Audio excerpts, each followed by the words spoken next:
खबर शामिल करते हैं कोटली लोहाना सियालकोट से हमारे नुमाइंदा अयूब खोखर से।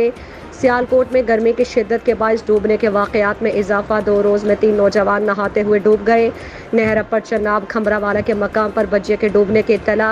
ऐनी शाहिदीन के मुताबिक बच्चे ने नहाने के लिए छलांग लगाई और ऊपर ना आया।